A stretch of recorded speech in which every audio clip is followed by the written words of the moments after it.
रायगड, महाराष्ट्रासह देश विदेशातील ताज्या बातम्या पाहण्यासाठी मॅक्स इंडिया लाईव्ह चॅनलला सबस्क्राईब करा आणि बेल आयकॉन दाबायला विसरू नका.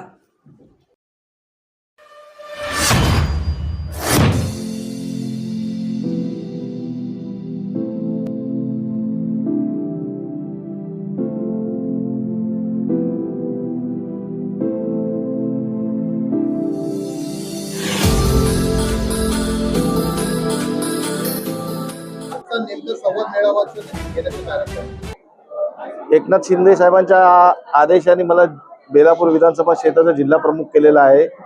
तसेच आता जे विधानसभेचे इलेक्शन झालं त्याच्यामध्ये आमचे जी शिवसेनेचे सर्व कार्यकर्ते आणि पदाधिकारी होते ते खूप संभ्रमात होते आणि आज आमच्या पक्षात खूप म्हणजे वेगळं वातावरण होतं.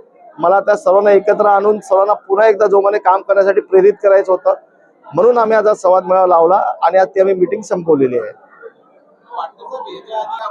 नवीन कार्यकारी मिळणार ना, जिल्हा प्रमुख एकदा डिस्चार्ज झाले तर ते सर्व पद बरखास्तच होतात. आता मी म्हणून फॉर्म वाटलेले आहेत, आता सर्व फॉर्म भरून माहिती देतील, ती स्क्रुटनी करून वरून आदेश येईल त्याप्रमाणे आम्ही लवकरच नेमणुका करू. ऐरोलीमध्ये आमचे आदरणीय माजी जिल्हा प्रमुख विजय चौगुले साहेब आहेत आणि त्यांच्याबद्दलचा निर्णय आता लवकरच होणार आहे. कारण मला असं वाटते आता हे जे ऐरोलीचं सिच्युएशन आणि आमच्या बेलापूरचं सिच्युएशन आहे ते युतीसाठी आता पोषक तर दिसत नाही आहे. तर त्या अनुषंगाने लवकरच वरिष्ठ पातळीवर मीटिंग होईल. मला फॉर्म भरून द्यायचे आहे, त्यांची मीटिंग होऊन ते चर्चा करून निर्णय घेतील.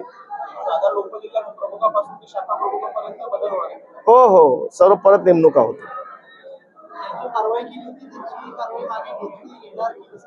मी विनंती केली आहे साहेबांना, साहेब आता कारवाई मागे घ्या, कारण इलेक्शन संपलेलं आहे आणि कदाचित बीजेपी पण परत घेणार आहे सर्वांना, तर आम्ही तरी कशाला मागे राहायचं. उपनेत्याबाबत वरच्या पातळीवर निर्णय होणार आहेत.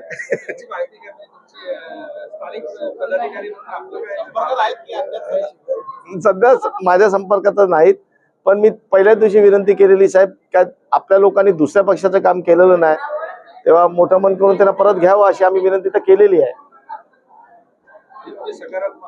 हो हो हो नाही तर ज्याला पक्षासाठी खरोखर मनापासून काम करायचं त्याच्यासाठी वेलकमच आहे सर्व. सर सर्वांनी प्लीज येतोय मी खाली.